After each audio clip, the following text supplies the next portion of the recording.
Boa noite, irmãos. Hoje nós vamos então iniciar mais uma doutrina, aquele grupo de doutrinas fundamentais que nós aqui trabalhamos ao longo do ano. Na semana passada nós encerramos o estudo acerca do ministério dos diáconos. Tivemos a escolha dos diáconos, de homens que vão servir nesse ministério aqui na igreja. E hoje nós iniciamos uma doutrina que é mais do que fundamental. Ela é vital para todos nós, para todos os seres humanos.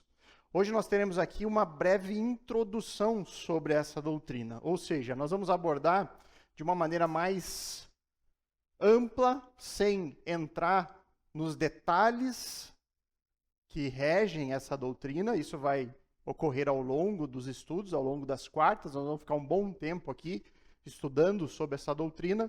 Então hoje é um breve resumo, uma breve introdução geral acerca deste assunto chamado soteriologia. Irmãos, e qual é a primeira questão que surge quando nós ouvimos falar essa palavra, soteriologia? O que vem à sua mente quando você escuta essa palavra? É uma pergunta profunda, teológica. Soteriologia, isso é de comer?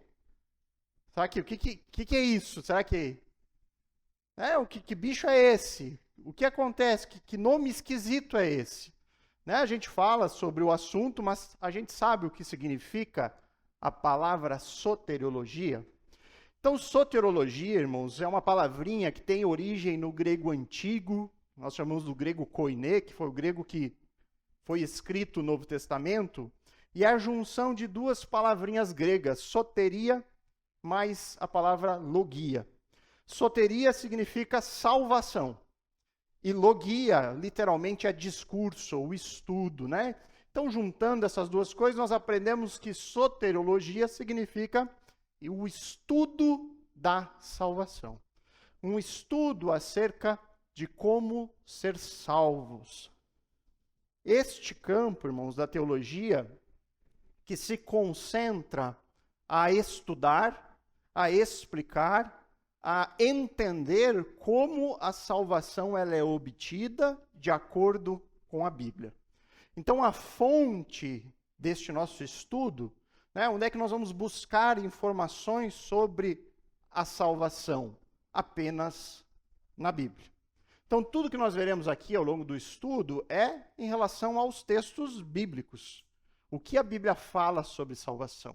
Como podemos ser salvos? Somos salvos de quê? Para quê? Qual o objetivo da salvação? Isso que nós vamos abordar ao longo das próximas quarta-feiras. Soteriologia, o estudo acerca da salvação. E, irmãos, salvação, você vai concordar comigo que é um tema muito falado entre nós cristãos, entre nós evangélicos. Especialmente no nosso contexto, nós abordamos muito acerca da salvação. Você já deve ter visto muitas vezes aquela frase que se tornou adesivo, está estampada nas camisetas dos cristãos: Jesus salva. A gente fala, olha, Jesus salva, e fala para as pessoas isso. A gente faz lá, bem bonito, uma camiseta, e sai bem estampando aquilo orgulhoso, Jesus salva. Nós falamos sobre salvação. Nós conversamos com os nossos amigos, com os nossos parentes. Nós, cristãos, nós estamos a todo momento querendo falar da salvação. Nós entendemos que salvação é uma coisa que todo mundo precisa. Só que mesmo entendendo que todos precisam da salvação, parece que nem todo mundo se interessa por ela. Já não aconteceu de você falar sobre salvação com alguém e a pessoa simplesmente, que legal, que bom para você. Realmente, meu parente vai na igreja evangélica, ele diz que foi salvo por Jesus, mas ele está precisando. Parece que as pessoas, é legal. Como assim legal? Isso é mais do que legal. Isso é necessário para todos nós. Então, por que parece que muitas vezes os incrédulos, né, pessoas que não creem em Jesus, parecem não se interessar sobre este assunto, que para nós é algo tão importante, tão querido, algo que nós a todo momento queremos falar? Porque as pessoas não entendem o motivo pelo qual elas precisam ser salvas. Antes de falar Jesus salva, você tem que ter um entendimento e ser capaz de explicar do que ele nos salva. Você deve mostrar para a pessoa por que ela precisa ser salva, por que ela precisa de um Salvador na sua vida. Por isso que é extremamente importante nós ligarmos com a doutrina anterior. Qual foi a última doutrina fundamental aqui explicada na igreja? Quem lembra? A martiologia, a doutrina acerca do pecado. Porque quando nós entendemos o que o pecado fez conosco, com este mundo, nós então vamos correndo atrás de um Salvador. A doutrina do pecado estende aquele pano preto. Aquele pano preto onde depois você vai largar o diamante em cima para ele brilhar. Sem o entendimento do pecado, do que ele fez, as pessoas não vão se interessar ou querer saber sobre um Salvador. Por quê? Porque elas não acham que precisam ser salvas. Elas acham que estão bem, que estão tranquilas. Então nós temos que relembrar um pouquinho o que o pecado fez, antes de nós entrarmos aqui nos detalhes sobre a salvação.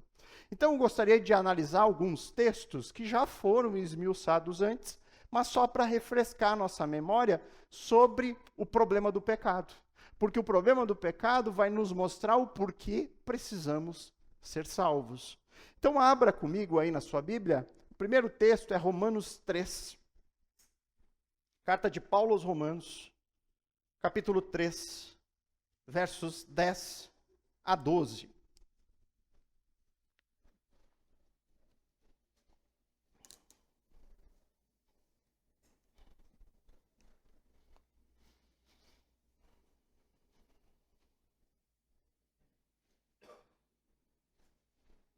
Romanos 3, versos 10 a 12. Todo mundo encontrou? Acompanhe comigo a leitura. Diz assim, então, a palavra do Senhor. Como está escrito, Paulo aqui está citando um texto do Antigo Testamento. O que está escrito, segundo Paulo? Não há justo, nenhum sequer. Não há quem entenda. Não há quem busque a Deus. Todos se desviaram e juntamente se tornaram inúteis. Não há quem faça o bem, não há nenhum sequer. Então, o que esse texto fala sobre a humanidade para nós? Que todo ser humano está unido em um ponto comum. Qual é esse ponto comum que nos une como seres humanos? O fato de ninguém ser justo. É o que ele diz. Não há justo. Não há nenhum sequer. Nenhuma pessoa neste mundo entra na categoria de justo. E o que é ser justo na Bíblia? É alguém que sempre faz as coisas certinho, que dá o troco direito na hora que vai comprar alguma coisa. Seria isso justo? Irmãos, justo na Bíblia diz respeito a alguém que vive de acordo com os princípios de Deus, que é fiel a Deus e à lei de Deus. Essa é uma pessoa, segundo a Bíblia, que pratica justiça. Então, justiça na Bíblia, ela está diretamente ligada à fé e à obediência a Deus, que é justo. Então, ser justo é ser como Deus. Na Bíblia, ser justo é mais do que apenas cumprir leis. É uma questão de viver uma vida perfeita, reta, santa. É uma vida que reflete o caráter de Deus em todas as ações e em todas as decisões. Aí, quando a gente olha para a humanidade, você diz, existe alguém que ao longo da sua vida toda sempre agiu refletindo a Deus? Sempre, todas as decisões, todos os pensamentos, todas as palavras foram de acordo com aquilo que Deus aprova? Impossível. Impossível. É aquilo, né, irmãos? Se nós disséssemos, hoje aqui nós vamos passar a sua vida no telão. Tudo aquilo que você fez, vamos dizer só essa semana, para não demorar muito, né? Uma vida inteira. Vamos passar só o resumo da sua semana. O que você fez, o que você falou e aquilo que você pensou. Você ficaria aqui para assistir? Eu ia procurar o primeiro buraco para me enterrar nele. Irmãos, essa é a realidade. É desta forma que nós chegamos a um entendimento de que não há nenhum justo. Porque ninguém ficaria para ver. Porque todos nós temos falhas. O problema é que muitas vezes nós vamos nos comparar uns com os outros. Mas eu sou melhor que o Marco, eu sou melhor que o Fábio, eu sou melhor que o Henrique. Eu nunca quero me comparar com Deus, com Cristo. Por quê? Porque essa comparação ela é injusta. Não, essa comparação é a certa a ser feita. Porque quando nós nos comparamos com o Senhor, nós chegamos à conclusão, eu estou perdido. Eu não tenho mais solução, eu não tenho esperança. E por que eu não tenho esperança? Por causa do próximo texto. Olha o que diz Romanos 6, 23. Aí que vem a consequência de não sermos justos.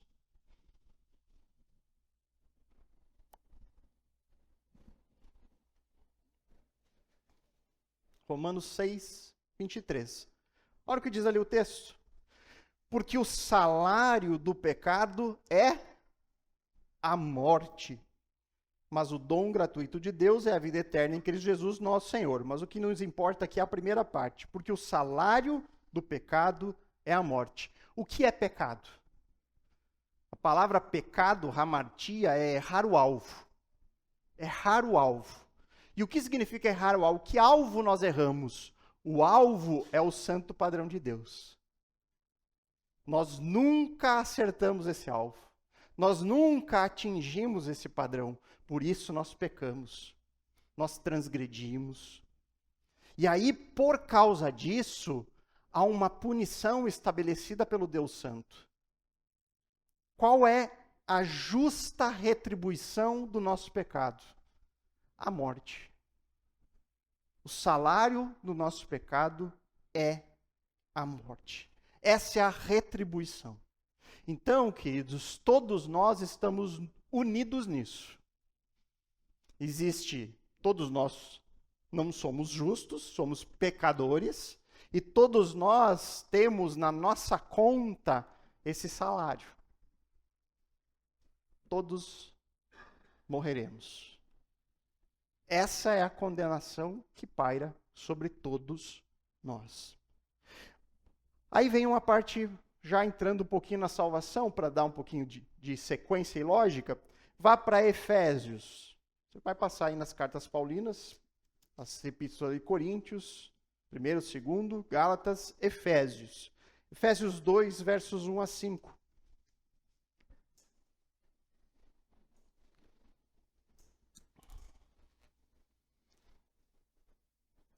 Então você tem que ter em mente, agora, de que todos somos pecadores e que todos estamos condenados. Todos nós estamos debaixo do pecado e da condenação sobre ele, que recai sobre ele. Então, a consequência é, eu não consigo por mim mesmo. Eu não posso resolver o meu problema, porque eu sou um pecador. E como pecador, Deus disse que eu morrerei. Estou perdido. Essa é a má notícia. A condenação que paira sobre todos nós. Essa é a má, a terrível, a horripilante notícia que jaz sobre nós. Mas aí, quando você estende esse pano preto, começa a brilhar aquilo que Jesus veio fazer por nós, que nós começamos a ver agora. Olha o que diz Efésios 2, versos 1 a 5. Ele lhes deu vida. Quem é ele aqui? Jesus.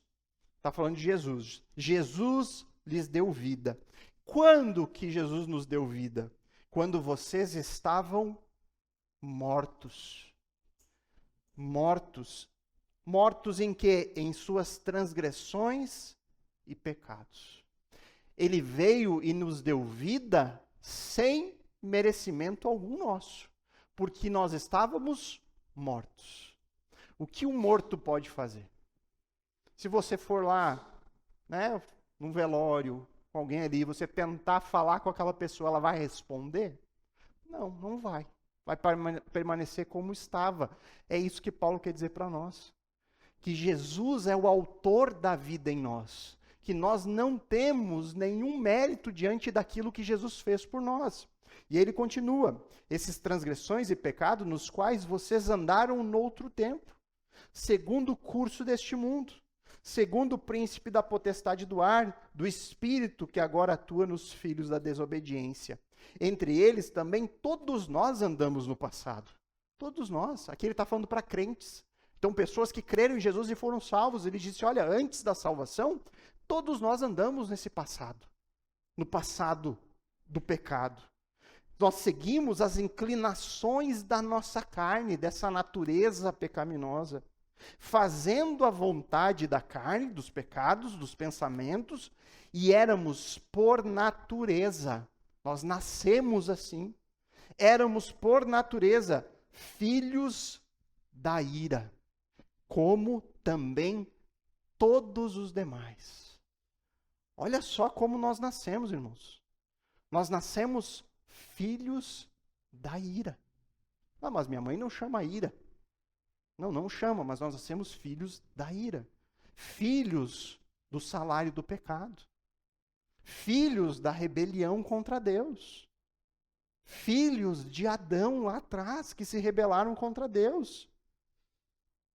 Perdidos.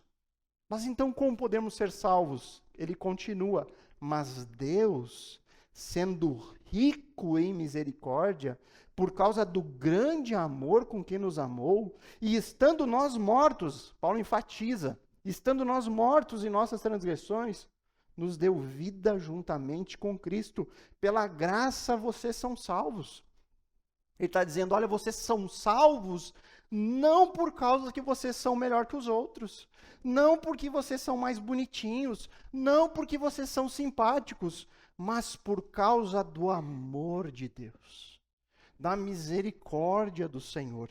E aí depois, mais à frente, no verso 8, ele ainda enfatiza, porque pela graça vocês são salvos, mediante a fé. Pela graça, favor que nós não merecemos, mediante a fé. E isto não vem de vocês. É dom de Deus, não de obras. Não de obras. Se você acha que está trabalhando para ser salvo, você está enganado. Não de obras. Por quê? Porque se fosse de obras, nós diríamos, eu mereço. Mas eu fiz para merecer. Mas olha tudo que eu fiz para o Senhor. E ele diz, não de obras, para que ninguém se glorie. Para que a glória vá apenas para o Senhor.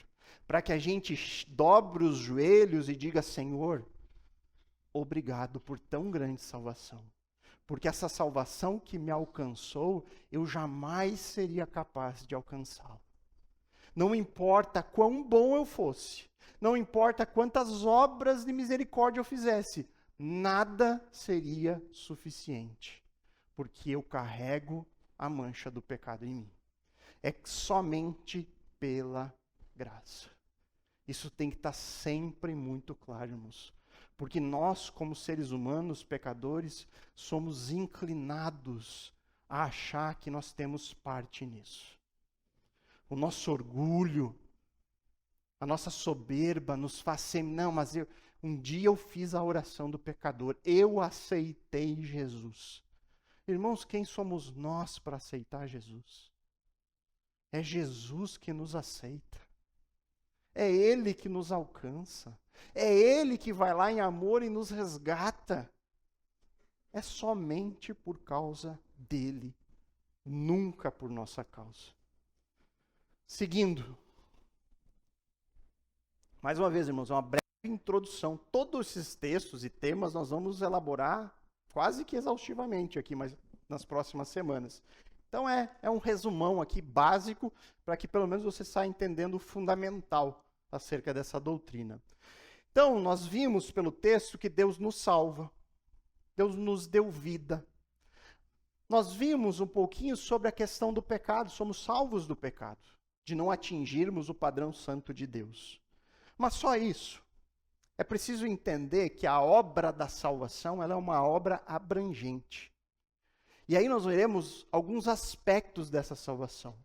Existe dentro dessa doutrina da salvação aspectos que são passados, Deus nos salvou. Existem aspectos da salvação no presente, estamos sendo salvos. E existem coisas dentro da salvação que são futuras, ainda seremos salvos. E aí eu quero que você entenda um pouquinho isso. Salvos então de quê? Em Cristo nós somos salvos. No passado, se você crê em Jesus, você já pode dizer, eu sou salvo. Eu sou um salvo. Eu fui salvo. Você pode usar essas expressões no passado. Por quê? Porque no momento em que nós cremos em Jesus, e aí é importante dizer, sempre, é crer em Jesus como único e suficiente Salvador. Ou seja, é somente em Jesus e suficiente Ele. Ou seja, aquilo que Ele fez por mim na cruz é suficiente. Eu não preciso acrescentar nada. Ninguém mais pode acrescentar coisa alguma, porque Jesus pagou o que tinha que ter sido pago. Na cruz Ele disse, está consumado. Está feito, está terminado. Eu paguei a dívida que precisava ser paga. Então nós, em Cristo, podemos dizer tranquilamente, eu fui salvo. Em Cristo nós fomos salvos. Neste exato momento em que você acreditou em Jesus como Senhor e Salvador da sua vida, você foi salvo da punição do pecado. Deus, no momento em que você creu nele, Ele foi lá e bateu o martelo da justiça. Inocente. Você está inocentado. Alguém pagou a sua pena no seu lugar. E esse alguém é aquele que você depositou a fé. Fomos salvos já da condenação, da morte eterna. No momento em que nós cremos, nós somos declarados por Deus justos. Então você pode dizer, eu fui salvo. Não há mais nenhuma condenação sobre mim. Eu estou salvo e seguro para sempre. Esse é o aspecto passado. Eu já fui salvo. Mas existe também um aspecto presente. Eu estou sendo salvo. Ué, como assim? Do quê? Do poder do pecado. O Senhor também nos dá salvação nesse sentido. Nós estamos sendo salvos da escravidão que o pecado impõe sobre nós. Isso é presente, isso é constante. Antes de Cristo, eu era completamente dominado pelo pecado. Eu era escravo dele. Eu não sabia discernir o certo do errado. Tudo que eu fazia na vida é pecado. Mas aí, na conversão, o Espírito Santo passou a habitar em mim. E agora, com o Espírito, eu posso discernir o que é pecado. Eu posso lutar contra o pecado. E eu posso vencer as tentações na minha vida. Antes eu não tinha esse discernimento. Tudo o que eu fazia era pecar. Agora eu posso reconhecer as tentações e dizer, não mais. Isso aqui não tem mais lugar na minha vida. Antes eu tinha um vício na mentira. Agora, não mais. O Senhor me mostrou que isso é errado. E eu não quero mais fazer aquilo que eu fazia antes. E isso é progressivo. Começa na conversão, o Senhor vai então reformando a nossa mente, nos mostrando através do conhecimento da palavra, cada vez mais o que Ele aprova e o que Ele desaprova. E diariamente nós conseguimos ir corrigindo os nossos caminhos, corrigindo a nossa vida, cada vez mais sendo transformados à semelhança de Cristo. Salvação, nesse sentido, é da santidade progressiva. Essa santidade, ela começou lá na conversão, mas ele é um processo contínuo que vai até o final dessa nossa jornada, até o fim, sempre crescendo nisso. Então, aqui você encontra a questão presente. Em certo sentido, nós estamos sendo salvos do poder e da escravidão do pecado. E aí vem o aspecto futuro. Nós também seremos salvos do quê? Da presença do pecado. Um dia, nós seremos completamente libertos do pecado. Hoje, o pecado ainda nos atrapalha. O pecado ainda nos incomoda e nos atormenta diariamente. Mas chegará um dia onde isso será completamente eliminado. E quando que isso acontecerá? Na nossa glorificação futura. Quando o Senhor nos redimir de maneira plena e nos der corpos glorificados. E aí então, nunca mais pecaremos. Nunca mais nós teremos que lutar contra o pecado. O pecado será completamente eliminado. Então, lá no início, em Adão e Eva, eles podiam pecar. Lembra? Eles foram criados sem pecado, mas eles poderiam pecar, tanto que aconteceu. Agora nós vivemos uma era onde é impossível não pecar, porque nós nascemos com a marca do pecado. Todos somos pecadores. Não há um justo nenhum sequer, mas chegará um dia que nós não poderemos mais pecar, onde o pecado será completamente banido e eliminado. Irmãos, nós devemos desejar isso.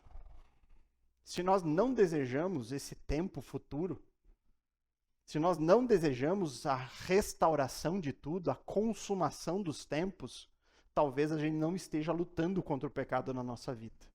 Porque se você leva essa luta a sério, não há nada que você queira mais do que a volta do Senhor Jesus e a consumação de todas as coisas. Para que cesse de uma vez esse nosso tormento, essa nossa luta diária, para nos mantermos firmes, perseverantes nos caminhos do Senhor. Ok? Alguma dúvida até aqui? Nós então podemos falar sobre salvação no aspecto passado. Fomos declarados justos, livres da punição do pecado, mas nós também podemos falar da salvação no presente, no sentido de que estamos nos libertando do poder do pecado, uma batalha constante, e também salvação no aspecto futuro. Um dia estaremos definitivamente livres da presença do pecado. Como será bom, né, irmãos? Como será bom. Então, irmãos, ainda aqui, dentro dessa abrangência da salvação, um último aspecto importante que a gente entenda, que a salvação, ela atinge o nosso corpo e a nossa alma. Ela atinge o nosso ser por completo. Nós aqui na igreja, nós defendemos uma posição acerca da nossa constituição como ser humano, como nós somos formados, que nós chamamos, que foi chamada, na verdade, por um teólogo chamado Millard Erickson, onde ele diz que nós somos uma unidade condicional. O que ele quer dizer? Que o ser humano é um ser único. Deus nos criou ser humano. E nessa constituição, o ser humano ele tem um aspecto que é material, físico, corpo, e um aspecto imaterial, que é a nossa alma.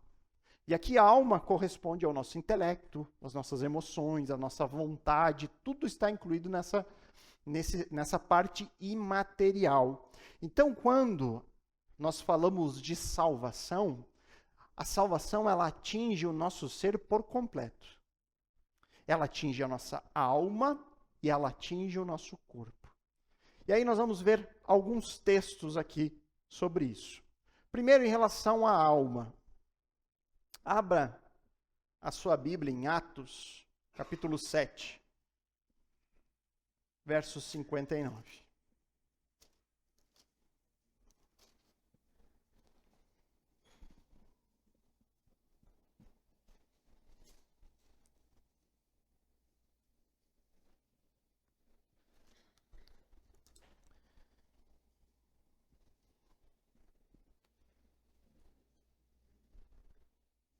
Então, aqui são alguns textos que mostram um momento da separação do corpo e da alma.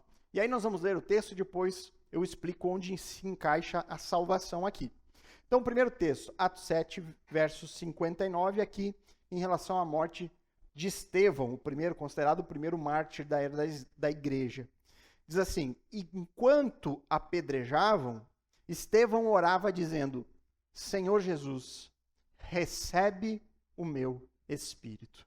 Agora pula a 2 Coríntios, capítulo 5. 2 Coríntios, capítulo 5, verso 8.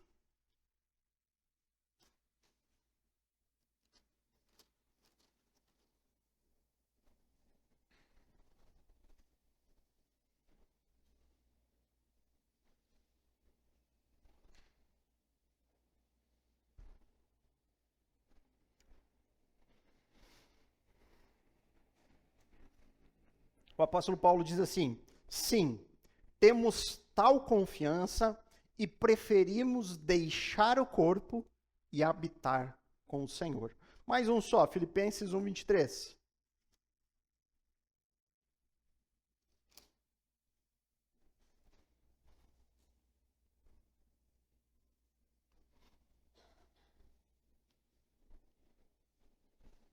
São dois textos que Paulo está abordando aqui a morte.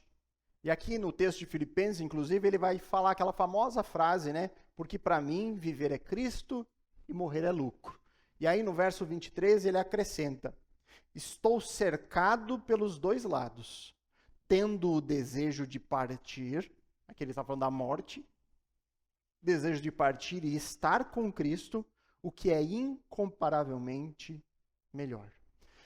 Queridos, eu quero que você entenda que na morte existe uma separação.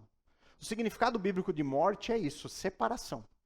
Então, quando a Bíblia fala de morte física, é a separação do corpo da alma. Quando fala de morte espiritual, é a separação do homem e Deus. E quando fala de morte eterna, é a eterna separação do homem e Deus. Então, aqui, ele está tratando morte nessa ideia de separação. A alma está sendo separada do corpo neste momento. Então, os textos mostram de maneira bem clara, esses 13 e tem outros vários, que no momento da morte, quando ocorre a separação da alma do corpo, a alma ela é restaurada. No momento da morte, a alma ela é redimida e vai estar já com o Senhor, aguardando o próximo evento da salvação, que é a ressurreição do corpo. Aí vá para os textos que falam sobre a ressurreição. 1 Coríntios, capítulo 15.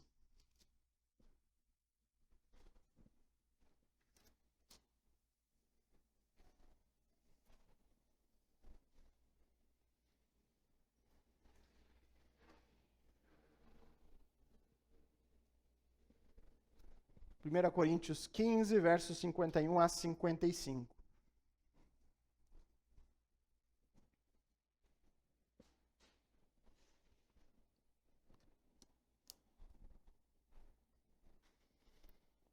Diz ali o texto: eis que vou lhes revelar um mistério. Nem todos dormiremos. Opa, alguns de nós vai ter insônia. Não está falando, né? Tá a explicação, esposa, que não está dormindo de noite. Paulo revelou. Não, ele está falando aqui de morte. Ele está falando de morte. Aqui é um eufemismo, né? É uma maneira suave de dizer morte. Então, dizendo, olha, nem todos dormiremos, mas todos seremos transformados num momento, num abrir e fechar de olhos, ao ressoar da última trombeta.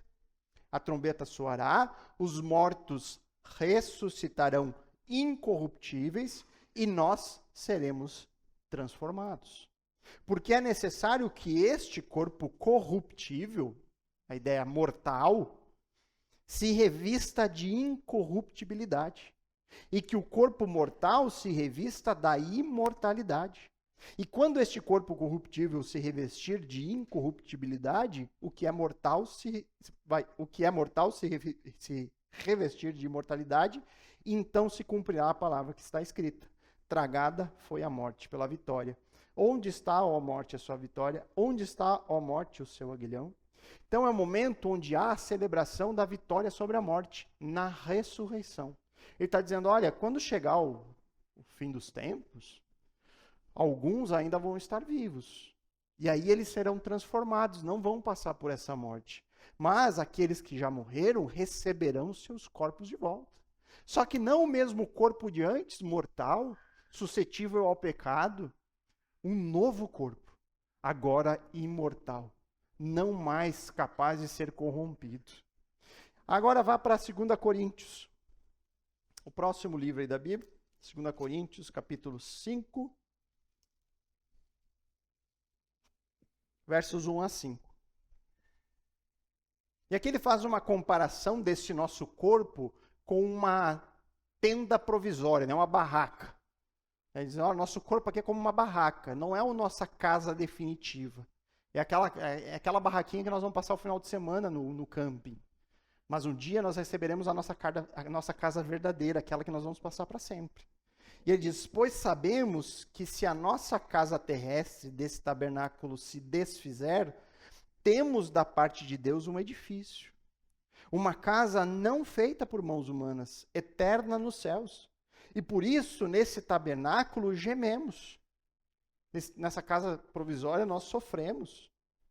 Nós sofremos com doença, com o pecado, desejando muito ser revestido da nossa habitação celestial, se de fato formos encontrados vestidos e não nus. Pois nós, o que estamos neste tabernáculo, gememos angustiados, não por querermos ser despidos, mas revestidos, para que o mortal seja absorvido pela vida. Ora, foi o próprio Deus quem nos preparou para isso, dando-nos o penhor do Espírito. Ele disse, olha, é certo que Deus vai nos dar uma morada eterna, um corpo que não vai mais padecer. É certo isso, porque Ele nos deu o seu Santo Espírito como garantia de que isso vai acontecer. Então é uma certeza de que um dia receberemos corpos para viver eternamente. E aí o último texto de 1 Tessalonicenses, passando adiante aí mais um pouquinho, algumas cartas de Paulo. 1 Tessalonicenses 4, versos 16 e 17.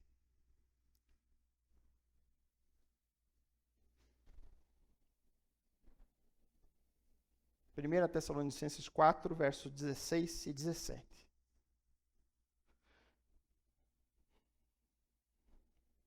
Porque o Senhor mesmo, dada a sua palavra de ordem, ouvida a voz do arcanjo e ressoada a trombeta de Deus, descerá dos céus. Falando da volta de Cristo.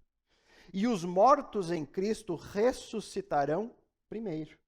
Depois nós, os vivos, os que ficarmos, seremos arrebatados juntamente com eles entre nuvens para o encontro com o Senhor nos ares, e assim estaremos para sempre com o Senhor. Então ele está falando da restauração do corpo aqui, em virtude do arrebatamento. Alguns vivos serão transformados e aqueles crentes mortos ressuscitarão com corpos glorificados. Então, o que esses textos nos dizem é que na ressurreição do corpo, nós seremos como Cristo. Em que sentido? Pequenos deuses? Não. No sentido de que livres do pecado e livres da morte.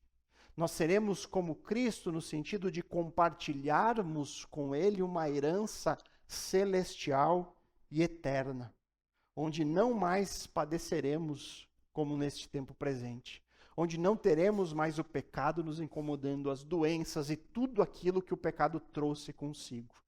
Como o pastor Adriano diz, o pecado vem e traz seus filhinhos feios, né? Um monte de feinho horrível. O pecado é assim. Tem as consequências do pecado. Então, queridos, nós devemos nos alegrarmos em tão grande salvação. Quando nós entendemos o que o pecado fez, quando nós entendemos que nós não conseguimos por nós mesmos, então os nossos olhos são levados até Cristo. Deus nos entrega a Cristo como Senhor e Salvador. Ele fez o que precisava ser feito. Ao longo aqui das quartas-feiras, nós vamos entender um pouco melhor qual é a obra de Jesus. Qual é o preço que foi pago? Por que esse preço foi pago? Nós vamos entender mais a fundo os detalhes de tudo isso. Hoje é apenas um panorama geral sobre a importância da salvação e a abrangência da salvação. Na próxima semana, nós veremos o que é preciso fazer para ser salvo. E aí depois nós vamos começar a desmembrar aqui essa doutrina nos temas principais, começando pela predestinação e eleição. Alguma dúvida, irmãos? Nenhuma? Graças a Deus. Todo mundo salvo, então. A dona Luísa? Ah, não, é o filho da dona Luísa.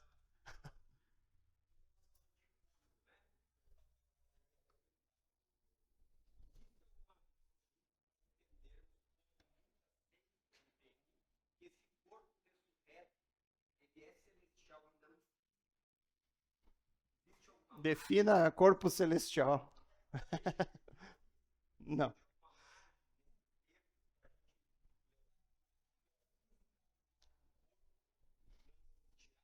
Não. A gente sempre olha acerca da doutrina da ressurreição do corpo com base naquele que é a primícia dos que ressuscitaram, Jesus. Jesus é o primeiro de uma nova criação que Deus vai fazer. Ele é a primeira pessoa que ressuscitou com o corpo que será o corpo de todos nós. Então, quando nós olhamos para como Jesus ressuscitou, era corpo como nós, material. Jesus, ele comeu com os discípulos depois da ressurreição. O apóstolo João, na primeira epístola, ele faz questão de dizer isso. Eu apalpei Jesus. Eu ouvi, eu vi, eu peguei em Jesus. Jesus fez questão de mostrar para Tomé, toque as minhas chagas, mostrando que ele era um corpo físico, ele não era um fantasma nem nada assim. Né? Então, quando nós vemos os textos bíblicos, sempre há um retorno àquele plano que Deus tinha quando ele fez o homem no Éden em um estado perfeito. A principal diferença é que nós não poderemos mais fazer o que Adão e Eva fizeram. Mas o plano de Deus para nós sempre foi corpo e alma, um ser único. E isso será totalmente restaurado e redimido. Então não há nenhuma base bíblica ou margem para crermos em qualquer outra coisa diferente disso. Né? Inclusive, né, um tema interessante é acerca do reino de Cristo. Né? Muita gente não entende a ideia de um reino material, um reino neste mundo.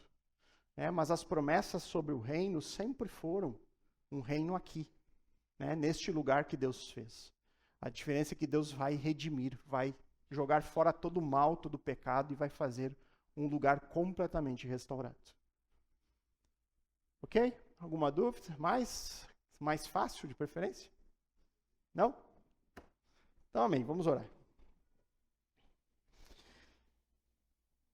Amado Deus, querido Pai, nós queremos, neste momento, Deus, nos humilharmos diante do Senhor em reconhecimento acerca do nosso pecado, da nossa incapacidade, Deus. O reconhecimento de que nós cremos naquilo que a Tua palavra nos diz, que não há um justo nenhum sequer, não há quem entenda, não há quem busque a Deus.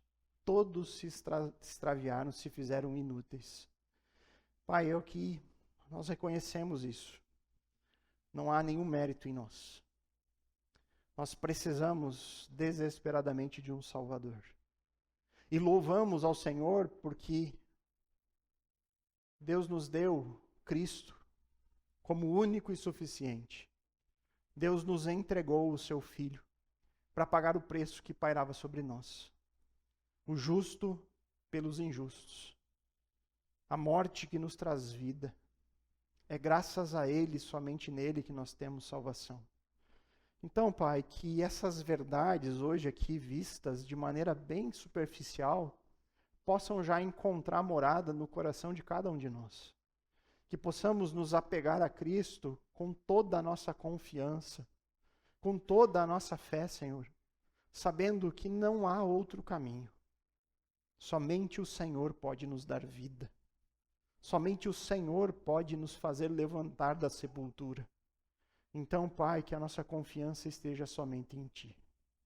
Louvamos ao Senhor que, Pai, o Senhor nos convença do nosso pecado, que o Senhor nos convença da verdade bíblica, que o Senhor nos convença que precisamos de Ti.